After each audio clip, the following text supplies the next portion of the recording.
Napabuntong hininga si Mariana habang lumalabas ng kanilang bahay, dala ang kanyang malita. Ngayong araw ang takdang paglipat nila ng kanyang ama sa bahay ng bagong asawa nito. Habang humahakbang papalayo, isang malalim na lungkot ang bumalat sa kanya. Iiwan na niya ang bahay na puno ng masasayang alaala nila ng kanyang yumaong ina. Pa, kailangan po ba talagang sumama ako? Hindi ba pwedeng maiwan na lang ako dito? Tanong ni Mariana sa kanyang ama, may bahagyang pagmamakaawa sa kanyang boses. Mariana, hindi maaaring mag-isa ka dito sa bahay. Hindi ito ligtas para sa'yo, lalo na't babae ka. Sa bahay ng tita Livia mo, dalawa kaming magbabantay sa'yo, ako at ang kuya Hector mo, mahinahong sagot ng kanyang ama. Napairap si Mariana, Kuya, wala akong kapatid. Solo lang akong anak, pa. Hindi na sumagot ang kanyang ama. Sa halip, nauna na siyang sumakay sa kotse, tahimik na tinanggap ang sitwasyon. Sa buong biyahe, wala ni isang salita ang namutawi sa kanilang dalawa hanggang sa makarating sila sa bahay ng bagong pamilya ng kanyang ama. Hello, Iya. Welcome sa bahay namin, na bahay mo na rin simula ngayon, masiglang bati ni Tita Livia, may dalang mainit na ngiti. Halika, pasok kayo. Naghanda ako ng pagkain para sa inyo. Ngumiti si Mariana, kahit pilit, at sumunod papasok sa loob. Habang naglalakad, napansin niyang maganda at maaliwalas ang bahay, bagamat mas maliit kaysa sa dati nilang tirahan. Medyo maingay nga lang ngayon kasi nandito ang mga kaibigan ni Hector. Wala silang duty kaya nagkakasiyahan sila sa likod. Okay lang ba sa'yo? Tanong ni Tita Livia, may bahagyang pag-aalala. It's okay po, tita. Bahay niyo naman po ito, sagot ni Mariana, pilit na ngumiti. Tuwang-tuwa naman si Tita Livia. Ay, hintayin mo lang ha. Tawagin ko si Hector para magpakilala kayo. Maupo muna kayo. Habang hinihintay, nilaibat ni Mariana ang kanyang tingin sa paligid. Bagamat bago sa kanya ang kapaligiran, mukhang magiging maayos at komportable naman siya rito. Ilang sandali pa, bumalik si Tita Livia kasama ang isang matangkad at gwapong binata. Mariana, ito ang kuya Hector mo. Hector, ito si Mariana, anak ni Tito Marquez mo. Lumapit si Hector at iniabot ang kanyang kamay, may kasamang ngiti. Nice to finally meet you, sis, bati nito. Hindi napigilan ni Mariana ang bahagyang pag-angat ng kanyang kilay, kaya tumikim ito bago sumagot. Pareho, maikli niyang tugon habang nakipagkamay sa binata. Matapos ang ilang minutong pag-uusap ng papa ni Mariana at ng kanyang stepbrother, nagpaalam na rin ang binata upang bumalik sa mga kaibigan nito. Naiwan naman sina Mariana, ang kanyang papa, at si Tita Livia sa kusina upang maghapunan. Mariana, Iya, may napili ka na bang ospital na papasukan? Tanong ni Tita Livia habang naglalagay ng pagkain sa kanyang plato. Meron na po, sagot ni Mariana nang may kaunting ngiti. Orientation ko po sa isang araw, tapos magsisimula na po ako next week. Talaga? Nako, congrats, Iya. Ang galing mo naman, masiglang bati ng kanyang Tita Livia. Salamat po, maikli niyang tugon, ngunit may halong pasasalamat sa tono. Pagkatapos nilang kumain, nagtungo si Mariana sa kwartong itinuro sa kanya ni Tita Livia upang ayusin ang kanyang mga gamit. Napabuntong hininga siya matapos mailagay ang huling piraso ng gamit sa tamang lugar. Kinuha niya ang isang larawan ng kanyang yumaong ina mula sa kanyang bag at maingat na inilagay ito sa side table. This is the new beginning without you, ma, mahina niyang sabi habang nakatingin sa larawan. Pero sana huwag mong isipin na papalitan kita sa buhay ko. Hindi mangyayari yun. Madadagdagan lang ng mga tao sa buhay ko, pero ikaw pa rin ang una, Maria. Ikaw palagi, dagdag niya, habang pinapahid ang bahagyang luha sa kanyang pisngi. Matapos niyang ayusin ang lahat, lumabas si Mariana upang manood ng TV sa sala. Ngunit natigilan siya sa nakita, isang hindi pamilyar na lalaki ang dirdiretsong pumasok sa bahay nila Hector. Napakunot ang kanyang noo at agad na bumaba ng hagdan. Magnanakaw, sigaw niya ng malakas, dahilan upang mapalingon ang lalaki sa kanya. Magnanakaw, magnanakaw, paulit-ulit niyang sigaw habang nagmamadaling bumaba. Nang makarating siya sa sala, mabilis niyang hinanap kung ano ang pwedeng gamitin bilang panlaban. Napansin niya ang isang vase sa ibabaw ng mesa at agad itong dinampot.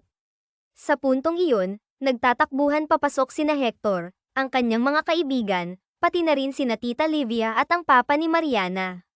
Nang akmang ihahampas na ni Mariana ang vase sa lalaki, nanlaki ang mga mata ng lahat. Mariana, no, sigaw ni Hector habang mabilis na inagaw ang vase mula sa kanya. Ang lalaki naman, na tila natauhan, ay mabilis na nagtago sa likod ng kanyang mga kaibigan. Akala ko magiging headline na ako bukas, mga pare, biro ng lalaki habang hinihingal. Sino ba yang babaeng yan? Stepsister ni Hector, pre, sagot ng isa sa mga kaibigan ni Hector na si Octavius. Stepsister, sabay-sabay silang tumango at muling nilinggan si Mariana. Sino ba yan? Tanong ni Mariana kay Hector, habang hindi pa rin maalis ang kunot sa kanyang noo. Kalma lang, Mariana. Hindi siya magnanakaw. Kaibigan ko siya, mahinahong paliwanag ni Hector. Kaibigan. Bakit parang ang casual ng pasok niya? Tanong ng dalaga, halatang nagtataka. Napangiti si Hector at bahagyang natawa. Ganyan talaga ang mga yan mula pa noong high school. Pasensya na kung nabigla ka, pero mukhang kailangan mo ng masanay, lalo na sa mga ugali nila. Akala ko talaga pinasok na tayo ng magnanakaw, sagot ni Mariana habang humarap sa kanyang ama. Pasok na po muna ako sa kwarto ko, pa. Magalang niyang palem bago tumalikod at iniwan ang mga naroon.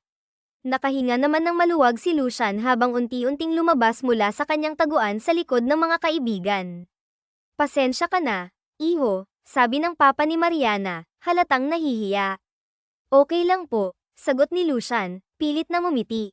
Tara na sa likod, baka kailangan ng kumalma ng isa dyan na parang aatakihin na sa puso, biro ni Hector habang tumatawa. Nagtawanan din ang mga kaibigan nito habang naglalakad pabalik sa tambayan nila. Sinong hindi aatakihin? Parang sinugod ako ng galit na dragon. Hindi ka ba naman matatakot? Sagot ni Lucian, na halatang hindi pa rin makapaniwala sa nangyari. Nagmukha ka na ngang magnanakaw. Natatawang sabi ni Valerius, dahilan para bigyan siya ng masamang tingin ni Lucian.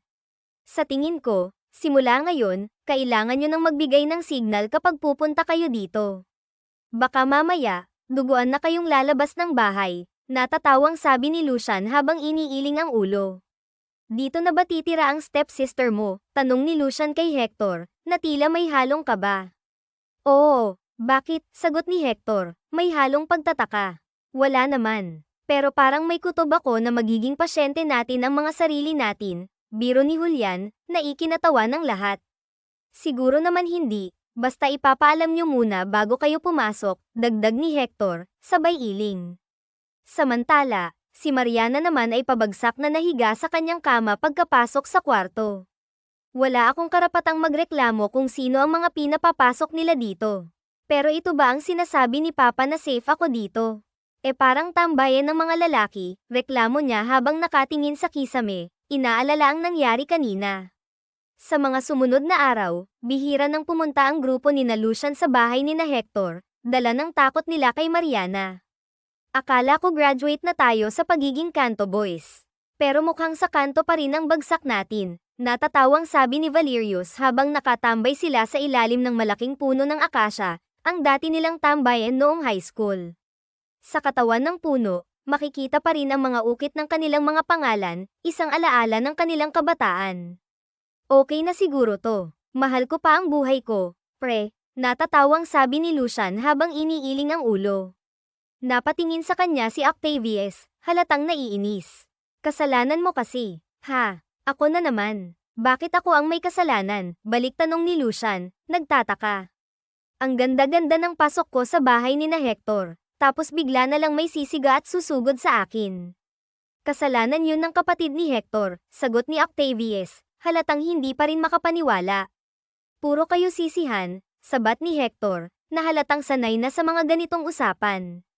Pwede pa rin naman kayong pumunta dito, pero hindi na talaga tulad ng dati na basta na lang kayong papasok ng walang paabi.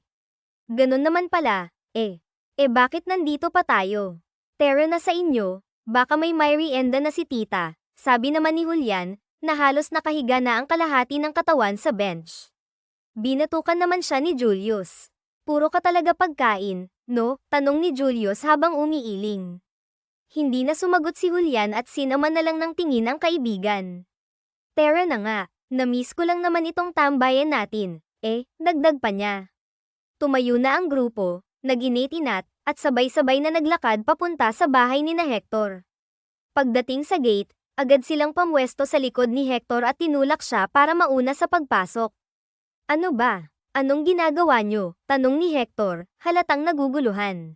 Sisiguraduhin lang namin na ligtas kami, pre, sagot ni Lucian, na nagtatago pa rin sa likod ni Hector. Napailing na lang si Hector habang naglalakad papasok. Magkakasunod silang pumasok sa loob ng bahay, habang si Mariana naman ay tahimik na pinapanood sila mula sa bintana ng kanyang kwarto. Ano ba yung mga makong na yan? Fan ba sila ng Cocomelon? Parang mga batang naglalaro ng tren-tren, sabi ni Mariana sa sarili, halatang nagtataka. Nang mawala na sila sa kanyang paningin, napagpasyahan niyang bumaba para magmerienda. Pagdating sa kusina, nakita niya ang mga kaibigan ng kanyang stepbrother na dumiretso sa likod bahay, kaya kampante siyang kumuha ng pagkain. Hi, biglang bati ni Hector, dahilan para magulat si Mariana. Pero hindi niya pinahalata ang gulat at tiningnan lang ang kapatid. Umalis sina mama. May merienda na niluto si mama dyan kung nagugutom ka, sabi ni Hector habang nakangiti. Sige, okay lang naman na andito yung mga kaibigan mo, sagot ni Mariana, na halatang nagpipilit magpakaseryoso. Di ba? Okay lang naman, sagot ni Hector, sabay ngiti. Sana marinig ko rin na tawagin mo akong kuya. Matagal ko na kasing gustong magkaroon ng kapatid, pero ang binigay sa akin ay mga sakit sa ulo. Natatawang dagdag niya, sabay turo sa 5 niyang kaibigan na abala sa likod bahay. Napatitig si Mariana sa nakangiting mukha ni Hector. Hindi niya akalaing pareho pala sila ng pangarap, ang magkaroon ng kapatid. Ngunit habang si Hector ay biniyayaan ng maraming kaibigan, siya naman ay nanatiling mag-isa. Wala siyang kahit isang kaibigan. Nang hindi sumagot ang dalaga, ngumiti na lamang muli si Hector. Babalik na ako sa mga kaibigan ko. Pero kung naiinggayan ka na sa kanila, sabihin mo lang, ha? Papaalisin ko sila agad, sabi nito nang may lamang bago siya tinalikuran at bumalik sa kanyang mga kaibigan. Kuya, mahina ngunit puno ng emosyon na sambit ni Mariana nang makalayo na si Hector. Nagbuntong hininga na lamang siya at ipinagpatuloy ang paghahanda ng merienda na dadalhin sa kanyang kwarto. Habang lumilipas ang mga araw na madalas tumatambay sina Lucian sa bahay ni na Hector, ni minsan ay hindi man lang sila dinapuan ng tingin ni Mariana. Kahit pa naabutan sila nito sa sala, kapag dumadaan siya papunta sa kusina, hindi siya bumabati o tumitingin. Ang kakaibang kilos na ito ay nakuha ang atensyon ni Lucian. May kung anong misteryo sa dalaga na hindi niya maipaliwanag. Samantala, dumating ang unang araw ni Mariana bilang nurse sa ospital. Kabado siyang pumasok, pinipilit na huwag magpakita ng nerbiyos. Ang laki talaga ng ospital na to. Hanggang ngayon, namamangha pa rin ako, mahina niyang sabi sa sarili habang naglalakad papasok. Pagdating sa locker ng mga nurse, inilagay niya ang kanyang gamit. Maaga pa siya ng 10 minuto kaya sinamantala niya ang oras para maghanda. Ngunit pagsara niya ng pinto ng kanyang locker, bumungad sa kanya ang isang gwapong lalaki na nakangiti, dahilan para siya magulat. Hi, bati ng lalaki, casual ngunit magiliw. Pas ang ligaw, gulat na sagot ni Mariana, dahilan para matawa ang binata. Malakas ka sigurong magkape, no? Kidding aside, bago ka ba dito? Tanong nito habang nakangiti pa rin.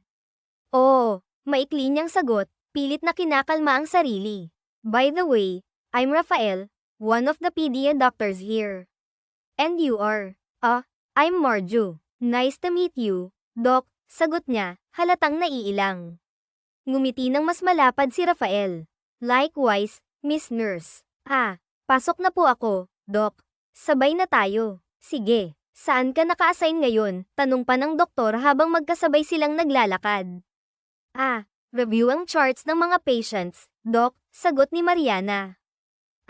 Tumango-tango si Rafael. Pero hindi naman to first work mo as a nurse, di ba?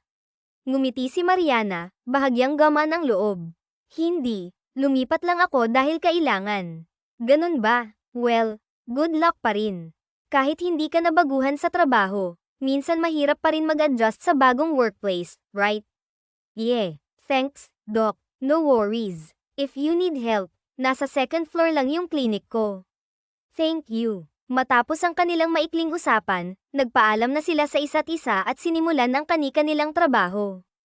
Sa kabilang banda, matapos ang ilang araw na walang duty, bumalik na rin sa trabaho sina Lucian at ang kanyang mga kaibigan. Lahat sila ay doktor, ngunit hindi magkakasama sa iisang ospital. Ang ilan sa kanila ay piniling magbukas ng sariling klinik sa labas, kagaya ng dentist at veterinarian sa kanilang grupo. Lily, mag-lunch ka na muna habang wala pang pasyente ulit, maghiliw na utos ni Lucian sa kanyang sekretarya matapos ang huling kliyente para sa umaga. Sige po, Doc. Kayo po, may gusto po ba kayong ipabili? Tanong ng dalaga, puno ng paggalang. Wala naman. Ako na ang pupunta sa kantin mamaya pagkatapos mong mag-lunch. Para may tao pa rin dito sa clinic, sagot ng doktor na may ngiti. Sige po. Salamat, Doc. Lumabas na ng clinic si Lily, at naiwan si Lucian na muling check ang records ng kanyang mga pasyente. Nang makabalik si Lily, siya naman ang lumabas upang kumain. Pagdating sa kantin, mabilis siyang nakapag-order at naupo sa isang bakanteng mesa. Habang kumakain, narinig niya ang usapan ng dalawang lalaking nurse na nasa kabilang mesa. Bro, nakita mo na ba yung bagong nurse? Tanong ng isa, halatang interesado. Oo, nakita ko kanina sa nurse station. Ang ganda niya, no? Mukha rin siyang mabait at friendly. Sagot ng isa pa, na may halong paghanga. Kaya nga, bro, sigurado akong marami agad ang magiging kaibigan niya dito. Manliligaw ka rin ba? Tanong ng una, sabay tawa. Nakita ko ngang kausap ni Doc Rafael kanina. Ang bilis talaga ni Doc, bro. Mukhang nabakuran na agad, sabi ng isa, may halong biro. Napailing si Lucian habang nakikinig sa usapan. Napansin niyang masyadong tsismoso ang dalawa. Dahil malapit lang ang kanilang mesa, hindi niya maiwasang marinig ang kanilang sinasabi. Napaisip tuloy siya kung sino ang bagong nurse na pinag-uusapan at kung kailan ito dumating sa ospital. Habang pabalik siya sa clinic, bigla siyang natigilan. Nanlaki ang kanyang mga mata nang makita ang isang pamilyar na mukha na nakatayo sa tapat ng nurse station, nagbabasa ng record. Agad siyang tumalikod, tila nagulat at naiilang. Teka, siya ba yung bagong nurse na sinasabi nila? Mahina niyang tanong sa sarili. Pasimpleng tumingin ulit si Lucian sa dalaga at napalunok. Maganda, mabait, at friendly. Mukhang yung maganda lang ang tumama sa sinabi nila. Imbes, muntik na nga akong magkaroon ng amnesia kung natuloy yung paghampas niya ng vase sa ulo ko dati. Bulong niya sa sarili, may halong inis at kaba. Napailing siya at nagpatuloy na lang sa paglalakad, kunwari hindi nakita ang dalaga. Ngunit ang kausap ni Mariana ay bahagyang yumuko at bumati sa kanya. Nang makita siya ng dalaga, abot-abot ang kaba sa dibdib ni Lucian. Sa halip na magalit o magulat, simpleng ngumiti at bumati si Mariana. Nagulat si Lucian sa reaksyon nito. Hindi niya ba ako nakilala? O baka kagaya ko, nagpapanggap din siyang hindi niya ako kilala, tanong niya sa sarili habang pumasok na sa kanyang clinic, pilit na nilalabanan ang kaba. Ano po iyon? Doc, tanong ng sekretarya na halatang nagtataka matapos marinig ang kanyang sinabi. Wala iyon, sagot ni Lucian, medyo nahihiya, bago siya dumiretso sa kanyang mesa. Ilang sandali pa, dumating na ang mga pasyente para sa kanilang follow-up check-up. Dahil dito, naging abala si Lucian hanggang sa matapos ang kanyang duty sa clinic. Hanggang anong oras ang shift mo? Tanong ng isang lalaking nurse kay Mariana nang bumalik ito sa nurse station. Bakit mo naman natanong? Sagot ni Mariana, bahagyang naguguluhan. Oh, wala naman. Baka lang sabay tayo ng shift. Aayain sana kitang magkape, sagot ng lalaki, may ngiti sa labi. Tahimik namang nakikinig si Lucian mula sa likod ng pader kung saan siya nagtago matapos makita si Mariana. Para-paraan talaga itong lalaking ito, mahina niyang bulong sa sarili. Medyo matagal pa ako dito. Mauna ka na lang. Pero salamat sa alok, sagot ni Mariana, na may magalang na tono. Napangiti si Lucian sa naging sagot ng dalaga. Halatang napahiya ang lalaking nurse at napilitan na lang umiti bago umalis. Ganun ba? Sige, mag-ingat ka na lang pauwi, sagot nito. Salamat, maikling tugon ni Mariana. Bago lumabas mula sa kanyang pinagtataguan, inayos muna ni Lucian ang sarili, kunwari walang narinig o nakita. Napatingin naman si Mariana sa direksyon niya at bahagyang tumango bilang pagbati. Nagtaka si Lucian. Hindi ba niya talaga ako naaalala? Mahina niyang tanong sa sarili. Habang naglalakad palayo, Napansin niyang habol ng tingin sa kanya si Mariana. Hindi ko maalala kung saan ko siya nakita. O nakita ko na ba talaga siya dati? Baka naman kamukha lang. Never mind, hindi naman importante. Mahina niyang sabi sa sarili bago muling bumalik sa kanyang ginagawa. Pagkatapos ng shift ni Mariana, nagulat siya nang makita ang stepbrother niyang si Hector na nakasandal sa itim nitong kotse sa labas ng ospital. Nang makita siya ni Hector, agad itong ngumiti. Hi, little sis, bati nito ng may casual na tono. Napataas ang kilay ni Mariana. Little sis, hindi nga, bakit andito ka sa ganitong oras? Gabi na, tanong niya, halatang nagtataka. Kaya nga ako andito kasi gabi na. Sagot ni Hector na parang natural lang ang lahat. Ha? Tanong ni Mariana, halatang naguguluhan pa rin. Kaya ako andito para sunduin ka. Kasi nga gabi na, sagot ulit ni Hector, na may bahagyang ngiti.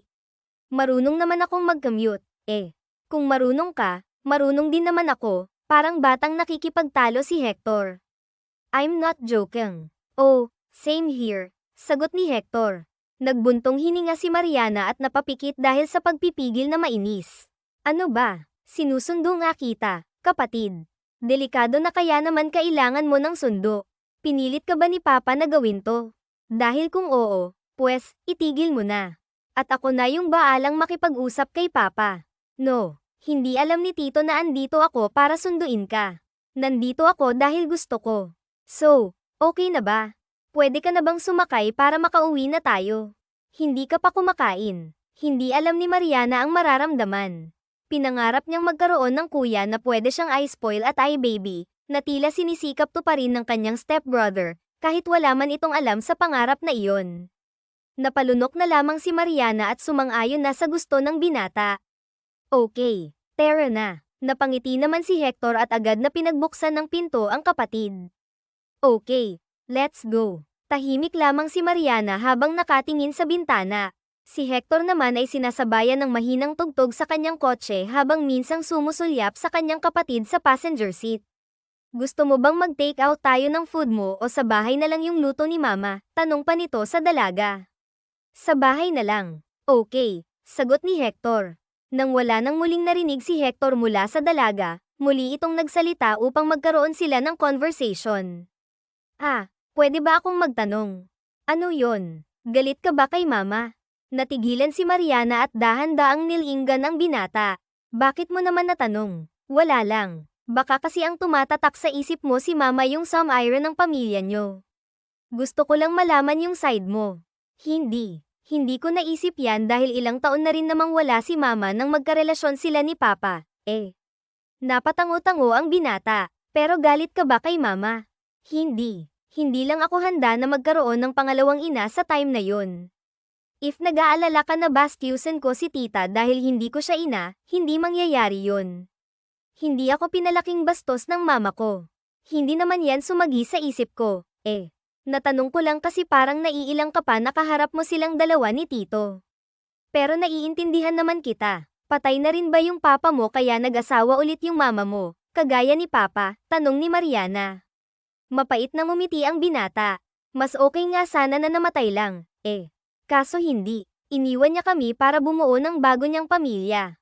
Sorry. Okay lang yun. Matagal na rin naman, Bata pa ako. Galit ka sa papa mo. Alangan namang matuwa ako, di ba? Hindi. Joke lang. Hindi na siguro mawawala yung galit ko sa kanya dahil nakita ko lahat ng paghihirap ni Mama na palakihin akong mag-isa. Lahat ng trabaho kaya niyang pasukin para lang mapagtapos ako at maging doktor. May naramdaman si Mariana na awa sa binata at humanga naman siya sa ina nito. Sa isip ng dalaga, hindi sila nagkakalayo ng pinagdadaanan. Aaminin niyang mas mahirap na rin ang pinagdaanan ng kanyang stepbrother. And she made it. You made it. Doktor ka na ngayon, ngumiti ang binata at sumulyap sa dalaga. Proud ka ba sa akin? Ha, kapatid mo naman ako, Ano, proud ka ba sa akin? Hindi. Kay tita ako napa-proud dahil siya naman yung gumawa ng lahat, Pangit mo naman ka bandeng. Kahit pakitang tao lang sana na proud ka, nakangusong saad ng binata. Kaya pa simpleng natawa si Mariana. Arte mo. Hindi bagay sa'yo. Matapos ng usapan nila ng gabing yun ay medyo nabawasan ang pagkailang ni Mariana sa binata. Lihim namang nasisiyahan ang mga magulang ng dalawa dahil sa nakikita nilang nagkakausap na ang mga ito na parang tunay na magkapatid. Samantala, sa mga sumunod na araw, panay lamang ang patagang tingin ni Lucian kay Mariana sa ospital na tila sinisigurado kung hindi pa talaga siya nito nakikilala. Ngunit ang tagpong lagi nitong naabyutan ay ang pagpapakyut ng ilang doktor at nurse na lalaki sa dalaga. Kaya naman, dahil sa inis, naglakas loob na si Lucian na magpakilala ng formal kay Mariana. Naabutan niya ito na nakaupo lamang sa nurse station. "Good morning," bati ng binata na kinagulat ng dalaga. Kaya kahit kakaupo pa lamang niya, ay muli siyang tumayo. "Good morning po, Doc. Bigan. Ha, hindi mo talaga ako naaalala. Dapat ba kitang maalala? Grabe ka naman. Muntik na nga akong maging kwento na lang dahil sa'yo, eh." Nagkasalubong ang kilay ng dalaga, naguguluhan. "Teka lang, Doc, anong sinasabi mo? Hindi mo talaga naaalala. Kapatid ka ni Hector, di ba?" Natigilan si Mariana at nagtaka. "Stepsister, Doc, ganun din yun. May word pa rin na sister." Napabuntong hininga si Mariana. "Oo na, para maalala mo ako. Ako yung papaluan mo ng vase sa bahay ni na Hector. Ako yung kaibigan ng kuya mo na pinagkamalan mong magnanakaw." Nagkasalubong ang kilay ng dalaga habang nakatitig sa binata. Nang maalala na niya ang pangyayaring yun, nanlaki ang kanyang mga mata at napahawak sa kanyang bibig. Napataas naman ng kilay ang binata habang sarkastikong nakangiti. "SHHH. Ikaw pala yun. Oo nga, at salamat sa'yo dahil hindi na kami basta makapunta sa inyo dahil sa'yo." "Teka, bakit ako? Dahil baka isa sa amin yung tuluyang maging pasyente namin kapag ikaw yung nakasalubong sa bahay ni na Hector." "Hoy, sobra naman kayo sa akin.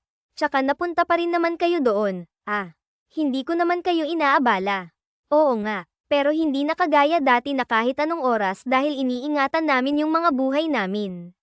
Nagkasalubong ang kilay ng dalaga at ngumiti dahil sa inis. "Ang owen nyo. Hindi ko naman kayo aanuhin, no? Nagulat lang talaga ako nung araw na yun kasi hindi ko naman kayo kilala." "Okay, magpapakilala ako para naman kahit magpunta ako sa inyo, hindi mo na ako aatakihin." "Aatakihin? Anong palagay mo sa akin, hayop sa gubat?" Napabilang sa ibang direksyon si Lucian dahil pumasok sa isip niya ang tawag nilang magkakaibigan sa dalaga, mapanganib at galit na dragon. "Wala akong sinabi. Nag-iingat lang kami. Ewan ko sa inyo, mga owa na doktor." "Okay, I am Lucian, one of Hector's friends. And you are?" Ilang segundo pang tinitigan ng dalaga ang binata na parang nag-iisip kung magpapakilala rin ba siya dito, pero sa huli ay tinanggap niya rin ang kamay nito. "Mariana, nice to meet you, Mariana. So, pwede na ba kaming tumambay ulit sa bahay niyo ni na Hector?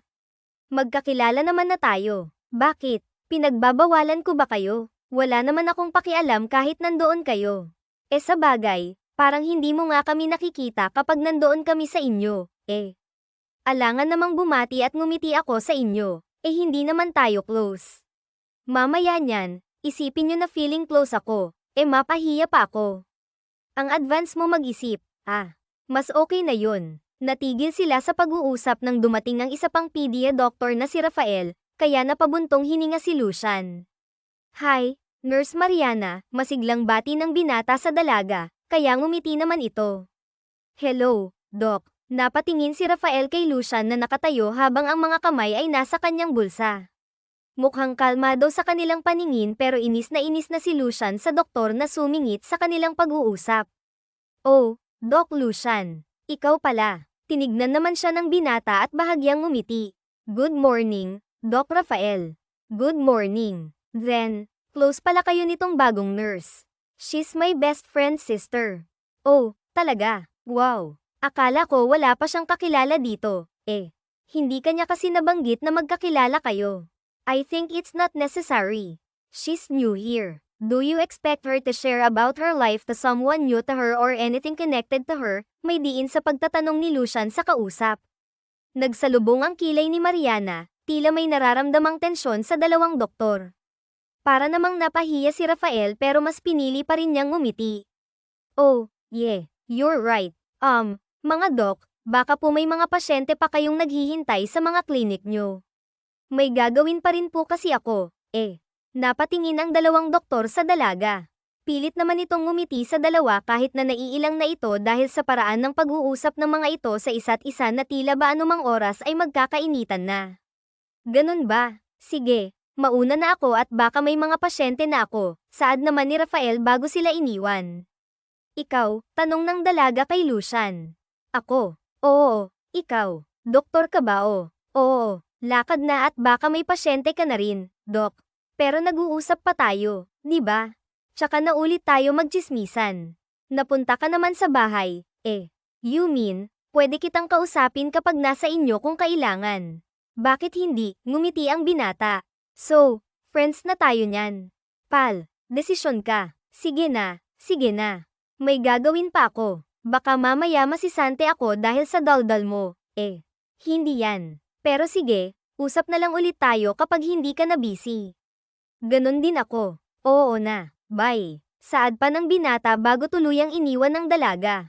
Napapailing na lamang si Mariana bago napabuntong hininga. Tila nakahinga na siya ng maluwag nang mawala sa kanyang harapan ang dalawang PDA doktor. May issue ba sa kanilang dalawa? Ba't parang kahit hindi magsalita, tinginan pa lang, mukhang may tensyon na, natanong na lamang ng dalaga sa sarili bago nagsimula na sa kanyang trabaho. Habang papunta naman sa kanyang clinic, si Lucian ay panay ang bulong sa sarili. Kalalaking tao, salida. Hindi ba niya nakitang nag-uusap pa kami? Papansin talaga, Inis na inis ang pakiramdam ni Lucian sa lalaki, sa hindi niya malamang dahilan kung bakit. Dahil ba sa pagsingit nito sa usapan nila ng dalaga? Pero bakit? Ito ang mga tanong sa kanyang isipan na kalaunan ay pinagkibit-balikat na lamang niya at nag-focus na lamang sa kanyang mga pasyente. Hindi naman na nagulat si Mariana nang paglabas nito sa ospital matapos ang kanyang duty ay nakaabang na si Hector habang nakasandal sa kanyang kotse. Hello, baby sis. Ngumiti si Mariana. Pinayagan na kitang tawagin akong sis, nilagyan mo pa talaga ng baby, ha? Magtigil ka nga, kaumay ka, maumay ka na, okay lang. Ikaw, kailan mo ba ako tatawagin kuya o kaya bro? Pwede rin namang tol o kaya brother. Kapag may asawa ka na o kaya girlfriend na magugustuhan kong maging ate. Parang ang hirap naman yan. Gusto mo siguro, okay na rin. Ako na lang yung tatawag sa'yo ng baby sis. Okay na ako. Gumiti pa ang binata kaya natawa na lamang si Mariana habang naiiling. Matanda ka na, hindi ka pa rin naghahanap ng matinong babae na makakasama mo forever, saad nito habang papasok sa loob ng kotse. Nakatayo naman sa may pinto si Hector na pinagbuksan siya ng pinto habang inaalalayan siya sa ulo upang hindi mauntog. Saka pa lamang sumagot ang binata nang makaupo na siya sa driver's seat. Hindi pa naman kailangan yan, baby sis. Hindi naman kasi yan kasama sa mga requirements para maging isang ganap na doktor, di ba? Ewan ko sa'yo, kapag ikaw tumandang binata, sayang yung sperm mo, sabay laki ng mga mata ng binata habang nagmamaneho dahil sa narinig. Davis, sis, your words. Saan mo natutunan yan, ha? Huwag kang ang owa, pa-virgin ka pa. Pinag-aralan natin yan noon bago tayo makapagtrabaho. About the sperm ba? Anong inaarte mo? Hindi ka naman virgin. Grabe ka pala magsalita. Akala ko inosente kang bata, pero hindi pala. Sira ulo. Huwag kang ang owa. Ganap na ganap yung pagiging owa, ha? Hindi lang kasi ako sanay na ganyan ka makipag-usap, May ganyang side ka pala. Oo naman. Kapag comfortable ako sa taong kausap ko talaga. Wow, so comfortable ka na pala sa akin. Medyo ngumiti ang binata. Ayos yan, baby sis. Ano ba? Kailan mo ba titigilan yung pagtawag sa akin ng baby sis na yan? Kapag may boyfriend ka na, bawi naman ni Hector sa kapatid. Ngumisi pa ito. Ano ba yan? Paano kung pareho tayong tumandang single? Di aalagaan na lang natin yung isa't isa. Natigilan si Mariana dahil sa narinig. Pakiramdam nito ay hinaplos ang kanyang puso sa mga katagang yun mula sa kanyang stepbrother. Ni minsan ay hindi ipinaramdam ni Hector sa dalaga na hindi sila magkadugo, na napansin naman ng dalaga. Kaya naman lihim itong napapangiti at natatouch sa mga ginagawa ng kanyang kapatid para sa kanya. Pagkauwi sa kanilang bahay, sabay pa silang kumain habang nagtatawanan at nagkukwentuhan. Lingid sa kaalaman ng magkapatid, patago silang pinapanood ng kanilang mga magulang. Nakakatuwa silang dalawa, no? Close na talaga sila. Mahinang saad ng mama ni Hector. Oo nga, hindi ko rin inaasahan na madali lamang makukuha ni Hector ang loob ni Mariana. Yun nga lang, mukhang i-spoil ng anak mo yung anak ko, saad naman ng papa ni Mariana. Hayaan mo na, pangarap kasi ni Hector yun, ang magkaroon ng bunsong kapatid na pwede niyang i-spoil. Tumango lamang ang Ginoo habang nakangiti. Kailan kaya ako kakausapin ni Mariana ng katulad ng pakikipag-usap niya kay Hector? Yung tumatawa, tanong pa ng ginang kaya napatingin sa kanyang asawa at hinaplos siya sa balikat. Huwag kang mag-alala, darating din yung panahon na yun. Hintayin lang natin na maging ready na si Mariana. Hindi naman matigas ang puso ng batang yan, napalaki ng maayos ng kanyang ina, saad ng ginang. Sana nga dumating na ang panahon na yun, nakangiti namang sagot ng ginang, at sabay nilang pinanood muli ang magkapatid na kumakain bago nila napagpasyahan na iwan na ang mga ito upang makapagpahinga na sila. Isang gabi, nagulat na lamang si Mariana na walang Hector na nag-aabang sa kanya sa labas gaya ng nakaraang gabi. Let's go, kabayo, gulat na naibulalas ni Mariana dahil sa biglaang pagsulpot ni Lucian sa kanyang likuran. Ano ba? Bigla-bigla ka na lang nasulpot kung saan-saan. Saka anong let's go, yung sinasabi mo dyan? Wala ang Kuya Hector mo, kaya binilin ka na niya sa akin, sagot ni Lucian. Kanina ka pa out, di ba? Nag-usap kami ni Hector bago siya umalis. Ako muna yung maghahatid sa'yo pa uwi. Bakit? Nasaan siya? May medical mission. Biglaan lang na napasama siya kaya hindi niya agad nasabi sa'yo. Ganun ba? Okay lang. Marunong naman akong mag-commute. Alam mo, mahal ko pa yung buhay ko kaya please, pumayag ka nang ihatid kita, sagot ni Lucian. Napabuntong hininga si Mariana. Alam mo, sobrang owe nyo. Magkaibigan nga kayo, saad pa nito. Wait, huwag ka na munang sasakay. Naglakad si Lucian at pinagbuksan siya ng pinto. Bili ng kuya mo na eye princess treatment kita gaya ng ginagawa niya. Sakay na, nakangiting saad pa ni Lucian. Diyos ko naman, dalawa pa lang kayo, nai-stress na ako. Paano pa kaya kapag nagsama-sama na kayo, reklamo ni Mariana bago sumakay sa kotse ni Lucian. Basta, pangiti naman si Lucian. Kahit pa hindi ibili ni Hector ang lahat ng yun, gagawin naman talaga niya yun sa dalaga, bulong niya sa sarili. Ilang araw mawawala si Hector, tanong ng dalaga habang nagmamaneho si Lucian. Baka mga 3 days. Bakit? Miss mo na agad? Bakit ko naman mamimiss yung makong na yun? Bakit hindi ka natawag ng kuya?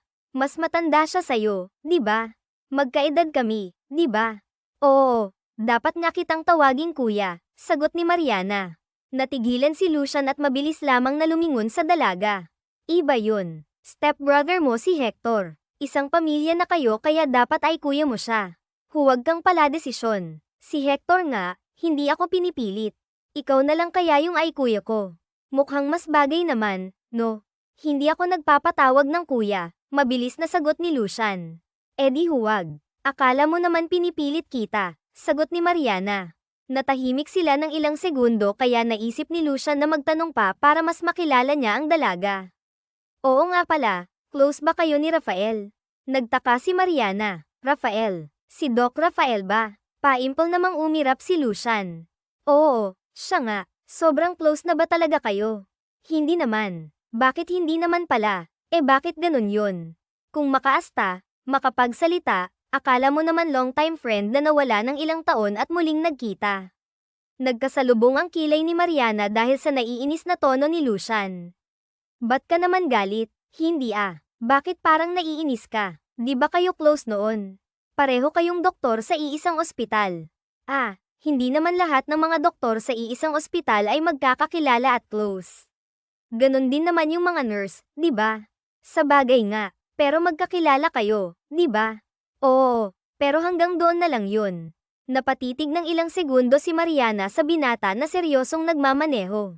Pakiramdam ng dalaga ay may malalim na dahilan ang sinabi ng binata, pero hindi na lamang niya ito tinanong. Salamat, saad ng dalaga nang makarating na sila sa bahay nila. 3 days wala si Hector, kaya 3 days din niya akong pinakiusapan na maghahatid sa'yo pa uwi.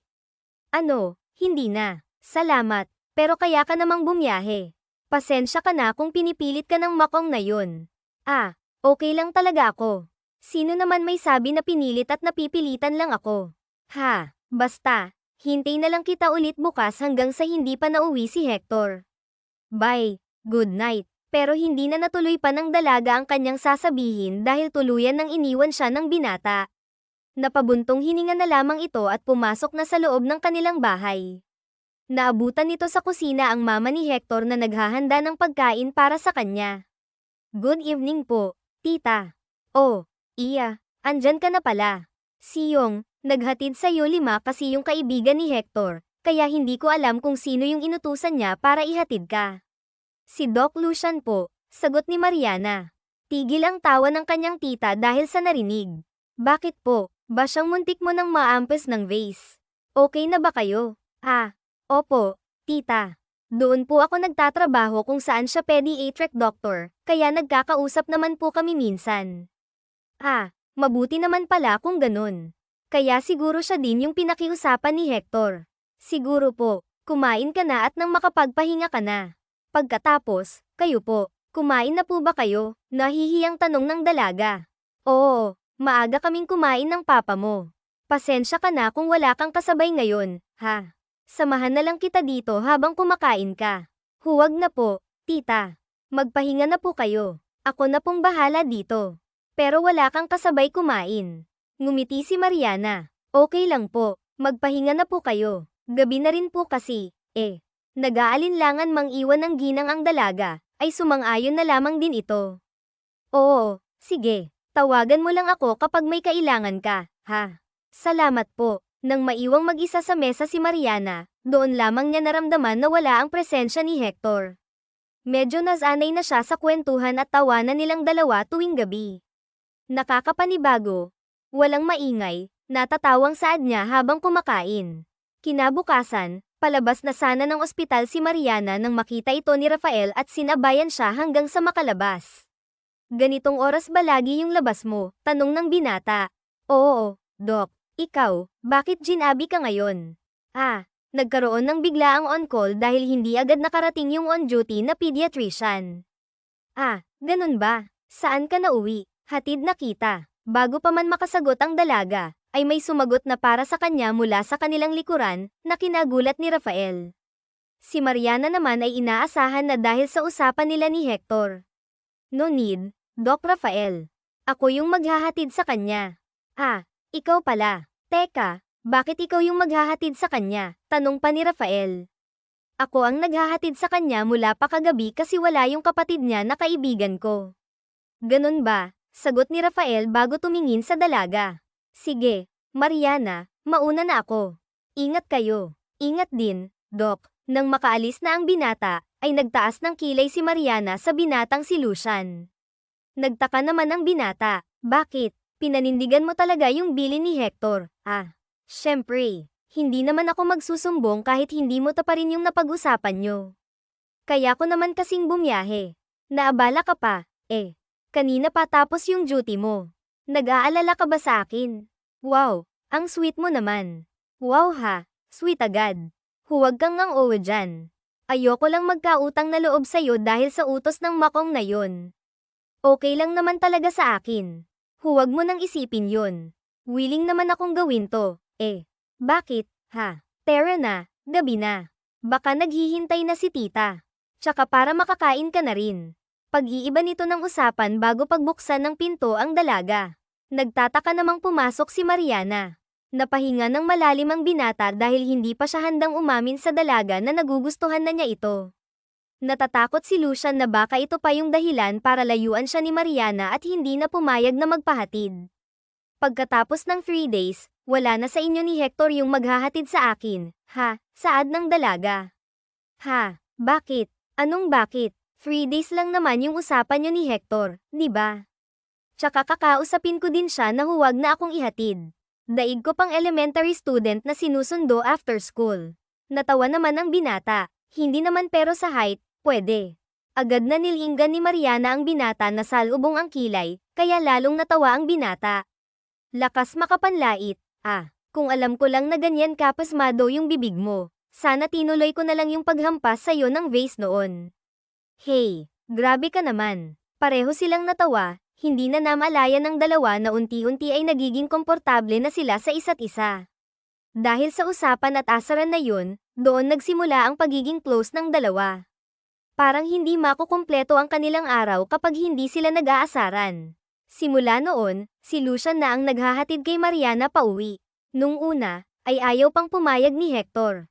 Pero nang ipaliwanag ni Lucian ang totoong nararamdaman sa dalaga, ay napapayag nito ang kaibigan at nakatanggap pa ng suporta. Sa mga lumipas na araw na iyon, alam ni Mariana na may kakaiba na rin siyang nararamdaman sa binata. Hinayaan niya lamang iyon. Anong nangyayari? Nababahalang tanong ni Mariana sa isang nurse na lalaki sa Pumasok si Mariana sa nang makita niyang nagkakagulo ang mga nurse at ilang doktor doon. Nakarinig din siya ng ingay at mga iyak, kaya naman agad siyang pumasok upang tingnan kung ano ang nangyayari. May aksidenteng naganap sa highway, sabi ng isang nurse. Nawalan daw ng preno ang isang truck at maraming sasakyan ang nasagasaan. Dahil medyo traffic, kulang tayo ngayon sa doktor dahil ang iba ay nasa medical mission. Ganun ba? Sige, salamat, tugon ni Mariana. Nilapitan agad ni Mariana ang isang nurse na babae na nahihirapang pakalmayan ng isang batang babae. Nurse Nika, anong problema? Ayaw kasi niyang magpalinis ng kanyang sugat. Hinahanap niya ang mama niya. Nasaan ba yung mama niya? Nasa Orpa. Masama ang lagay eh. Nakaramdam ng awa si Mariana sa bata kaya nilapitan niya ito. Baby girl, ako nga pala si Nurse Mariana. Gusto mo ba ako na ang maglinis ng sugat mo? Ayoko. Gusto kong makita yung mama ko. Saan niyo dinala yung mama ko? Umiiyak na sagot ng bata. Naupo si Mariana sa paanan ng batang nakahiga at bahagyang ngumiti. Si mama mo nagpalinis ng sugat niya para gumaling at mabalikan ka agad dito. Kaya dapat ikaw din, magpalinis ng sugat para gumaling ka na rin agad at magkita na kayo ng mama mo. Gusto mo na siyang makita, di ba? Opo, sagot ng bata. Kaya lilinisin ko na yung sugat mo, ha? Kumalma ang bata at tumango.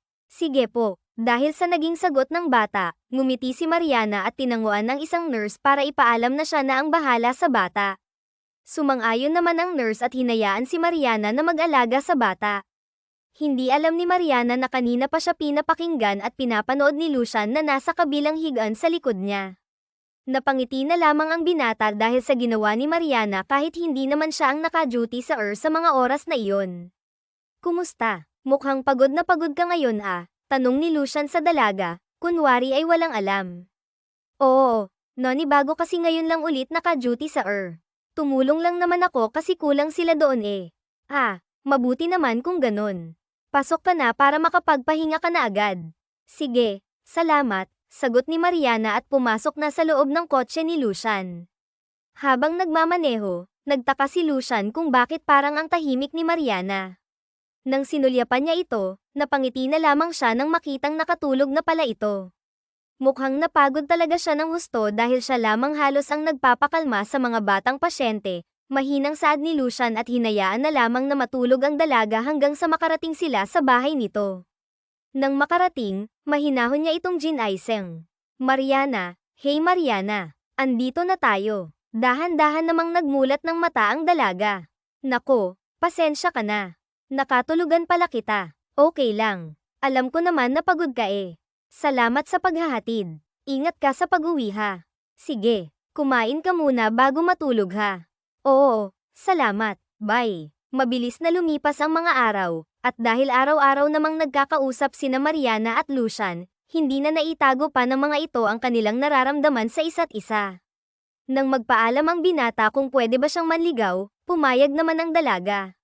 Pati sa papa ni Mariana at sa mama ni Hector ay nagpaalam si Lucian, na hindi naman tinutulan ng mga ito dahil nasa tamang edad naman sila upang magdesisyon. Teka nga, bakit kapag wala akong pasok, wala ka rin pasok? Nagtatakang tanong ni Mariana isang araw kay Lucian nang ayain siya nitong mag-lunch date. In sync lang tayo, sagot ni Lucian habang nakangiti. Nag-leave ako para naman may oras tayong dalawa. Ayos ka, Dr. Kahoy. Hindi ka empleyado sa company. I know, pero deserve din naming mga doktor na magpahinga. Kahit doktor kami, pwede pa rin kaming magkasakit sa sobrang pagtatrabaho. Sa bagay. Umiinom ka ba ng vitamins? Oo, pero kapag sobra ka sa vitamins, hindi rin maganda sa bato natin. Diyos ko, date ba to o health consultation? Sorry, Tara na, andito na tayo sa paborito mong resto. Habang kumakain, nagkukwentuhan din ang dalawa tungkol sa mga kaibigan ni Lucian. Paano at kailan nagsimula yung barkadahan nyo? High school pa kami magkakaibigan. Yun din ba yung dahilan kung bakit lahat kayo doktor? Oo, nung una, trip lang namin dahil mukhang cool sa paningin noon. Pero nung nagsimula na kaming mag-aral, ayun, nagustuhan na rin. Ang lakas naman ng trip nyo. Bakit Kanto Boys, yung pangalan ng barkadahan nyo? Doon kasi sa may kanto na may malaking puno ng akasya, doon kami tumatambay at nagkikita-kita. Tapos nung hinahanap ni tita si Hector, nakikita niya kami doon. Tinatawag niya kaming Kanto Boys. Natawa si Mariana. Ang gara, pero bagay naman sa inyo. Kapag hindi kayo nakasuot ng puti, mukha talaga kayong tambay. Napapailing na lamang si Lucian habang nakangiti. Sa tuwing may date sila ng dalaga, hindi nawawala ang tawanan dahil sa pang-aasar nila sa isa't isa. Makalipas lamang ng ilang buwan, sinagot na rin ni Mariana si Lucian. Hindi na nila ito pinagsabi sa mga katrabaho nila sa ospital, ngunit hindi rin naman nila ito itinatago. Lalo na't hindi mapigilan ni Lucian ang sarili sa tuwing makikita nito si Mariana na kausap ang ibang nurse at doktor na may gusto sa dalaga. Nurse Mariana, sabay na tayong mag-lunch, tanong ni Doc Rafael sa dalaga. Nag-aalinlangan namang sumagot si Mariana, hindi alam ng mga ito na nakasandal lamang sa gilid ng pader si Lucian, pinapanood siya. Tumikim ito ng malakas, dahilan upang mapatingin ang dalawa sa kanya. Paimpol namang napangiti ang dalaga. May kasabay na siyang mag-lunch, sabi ni Doc Rafael. Talaga? Sino? Boyfriend niya. Napatingin si Doc Rafael sa dalaga. May boyfriend ka. Ngumiti naman ang dalaga at tumango. Sino? Tanong pa nito.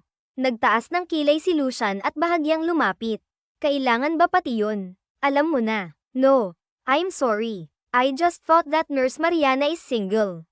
Well, not anymore, sagot ni Lucian sabay hawak sa bewang ng dalaga, kaya napatingin doon si Doc Rafael.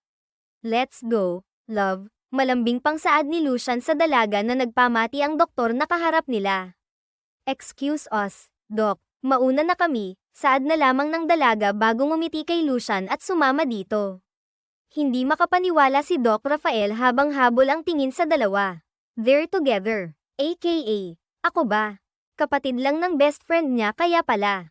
Grabe kung makabakal. Napailing na lamang ito bago nagtungo mag-isa sa kantin para mag-lunch. Samantala, panay naman ang pigil ni Mariana sa kanyang pagtawa habang nagmamaneho si Lucian patungo sa paboritong resto ng dalaga. Huwag mo napigilan, baka mautat ka. Ano bang nakakatawa? Kanina ka pa, love, ha? Tanong ng binata sa kanya. Kasi naman, ano na yung nangyari sa sinabi mong hindi ka clingy at si selosong boyfriend, ha? Sagot ng dalaga habang natatawa. Alangan namang manood lamang ako habang may lumalandi sa girlfriend ko, balik ni Lucian. Anong lumalandi? Nagtatanong lang naman yung tao at nag-aalok ng lunch, natatawang saad ng dalaga dahil nakasimangot na si Lucian. Paraan niya yun para landiin ka. Tapos sa susunod, kukunin niya yung number mo para makatext ka. Tapos liligawan ka, kagaya nung ginawa mo sa akin, sagot ni Lucian. Hindi nakasagot ang binata at tumikim na lamang, kaya mas lalong natawa si Mariana. Kahit anong pigil ni Lucian na hindi basta magselos, ay hindi niya ito mapigilan kapag nakikita na niya kung paanong tumingin ang mga lalaking nakikipag-usap sa kanyang girlfriend. Naging masaya naman ang relasyon ng dalawa at walang naging malaking pag-aaway. Isang gabi, natigilan si Mariana nang madatnan niya ang kanyang tita Lenny na naghihintay sa sofa. Tita, magandang gabi po, bati nito sa ginang bago nagmano. Andyan ka na pala, halika na, kumain na tayo. Hindi pa po kayo kumakain. Hindi pa kasi hinihintay kita para may makasabay. Bakit po? Nasaan po sina Papa at Hector? Nako, ang papa mo may business trip sa La Union. Si Hector naman panggabi. Naisip ko na wala ka namang kasabay kumain kaya hinintay na lamang kita. Halika na sa kusina. Habol ng tingin ng dalaga sa ginang at hindi makapaniwala na magtitiis ito ng kanyang gutom para lamang may makasabayang kumain. Sumunod din naman siya kalaunan at titig na titig sa ginang na naghahain sa mesa. Bakit? Nagtatakang tanong ng ginang nang mapansin ang pagtitig ni Mariana. Walang sali-salita, Lumapit ang dalaga sa ginang at niyakap ito mula sa likod, na kinagulat nito. Mariana, napapikit ang dalaga. Salamat po, tita. Namuo ang mga luha sa mga mata ng ginang at napahawak sa kamay ng dalaga na nakayakap sa kanyang tiyan mula sa likod. Salamat po dahil tinanggap niyo ako at si Papa sa buhay niyo. Salamat po dahil kahit wala si Papa, hindi niyo po ako pinapabayaan. Hindi ko po nararamdaman na wala akong magulang kapag wala si Papa dahil po sa inyo. Kaya salamat po, tita. Salamat. Mahalaga ka sa Papa mo at mahal na mahal ka niya. Mahal ko rin ang Papa mo, kaya kung sino man yung mahal niya at pinapahalagahan niya, mahalaga rin para sa akin. Hindi ka ibang tao sa akin, Iya. Simula nung dalhin ka dito ng Papa mo, tinuring na kitang parang sarili kong anak. Naiyak ang dalaga dahil sa narinig, kaya pilit na humarap ang ginang upang panasan siya ng luha at marahan siyang haplasin sa kanyang pisngi. Tahan na. Andito ang mama mo kahit wala ang papa mo. Hindi ko papalitan yung totoo mong mama, pero gusto kong kunin yung responsibilidad na naiwan niya para alagaan kayo. Pwede ba yun? Tumulo ang luha ni Mariana bago tumango. Siyempre naman po, Maria. Pwedeng-pwede po. Niyakap ng ginang ang dalaga dahil sa sayang nararamdaman. Sa wakas, tinawag siyang mama nito, ang matagal na niyang hinihintay. Tinanggap na siya ni Mariana bilang parte ng kanilang buhay. Para namang bumalik sa pagkabata si Mariana at napahagulgol ng iyak sa dibdib ng ginang habang mahigpit na nakayakap dito. Pakiramdam kasi nito ay yakap niya rin ang kanyang namayapang ina. Nang makumpleto muli sila sa kanilang bahay, gulat at nagtataka naman si Hector at ang papa ni Mariana kung gaano nakaklose ang dalawang prinsesa ng kanilang buhay. Mas ikinagulat pa nila nang tawaging, Mama, ni Mariana ang ginang sa unang beses nilang narinig.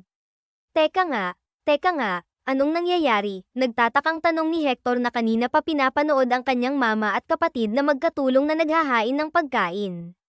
Bakit? May nangyari ba? Tanong pabalik ng dalaga.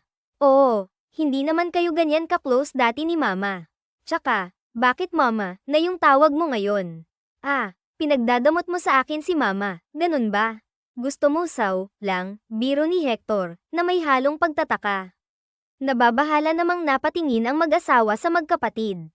Natakot naman si Hector dahil sa tanong na iyon ni Mariana, hindi alam ng mga ito na nagbiro lamang ang dalaga at gusto lamang asarin ang kapatid. Hindi naman. Sagot ni Hector. Anong problema mo kung tinawag kong Mama, yung mama mo, balik ni Mariana? Wala naman. Nagtataka lang ako, sagot ni Hector. Hindi na napigilan pa ni Mariana ang tumawa nang makita nito ang takot sa mukha ng kapatid. Kaya naman kumalma na ang papa at mama ng mga ito. Nagkasalubong naman ng kilay ang binata. Sobrang happy mo talaga kapag naiinis mo ako. No, tanong ni Hector. Slight lang yan, sagot ni Mariana habang tumatawa. Ewan ko sa'yo, sagot naman ni Hector.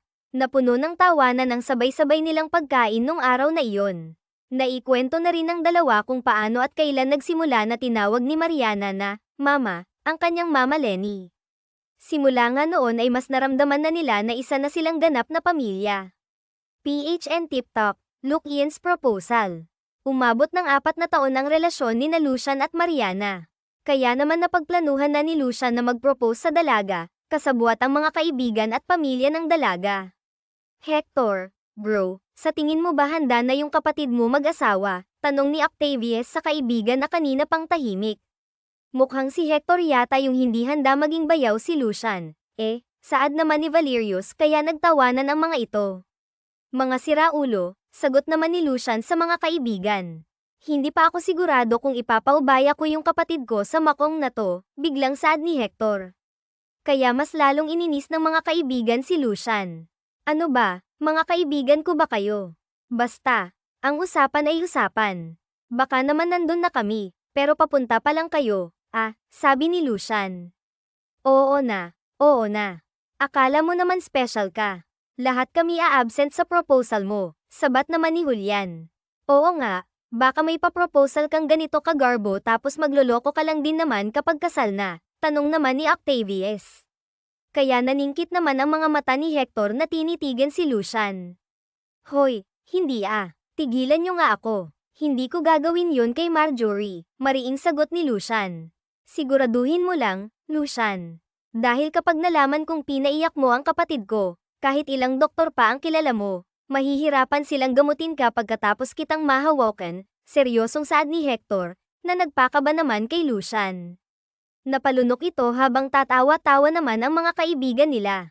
Kaya naman, sa mismong 4th anniversary nila, nakatakdang mag-propose si Lucian sa dalaga sa isang isla kung saan niya inaya ang mga kaibigan at pamilya para magbakasyon. Habang papalubog ang araw, sakay na silang dalawa ng bangka na magdadala sa kanila sa isla. Wow! Ang ganda naman! Sakto yung sunset sa biyahe natin papunta doon, masayang saad ng dalaga habang nakangiting pinapanood ang paglubog ng araw. Oo nga, teka, akala ko marami tayo sa bakasyon na to.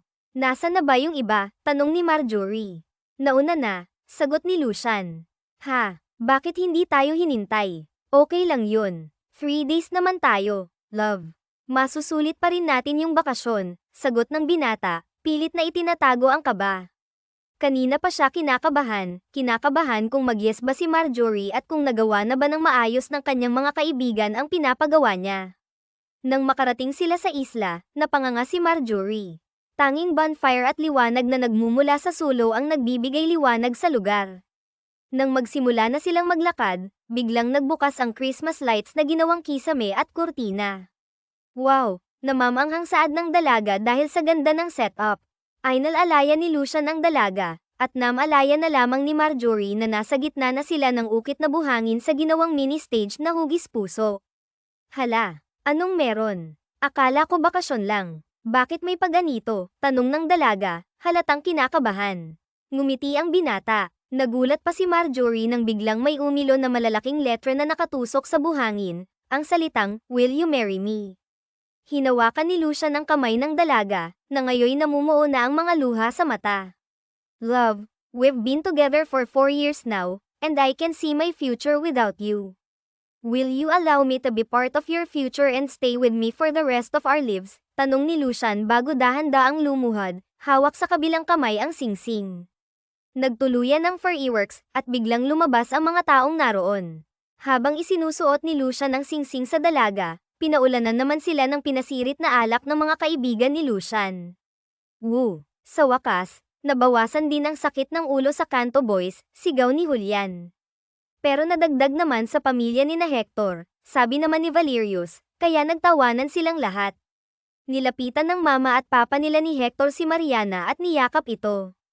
Congratulations, bunso, saad ng dalawa. Sumunod naman ang kapatid nitong si Hector. Congrats! Little sis, bati nito. Thank you. Pero hindi na ba talaga magbabago yung isip mo, biro ni Mariana, kaya nagtawanan ang mga nandoon.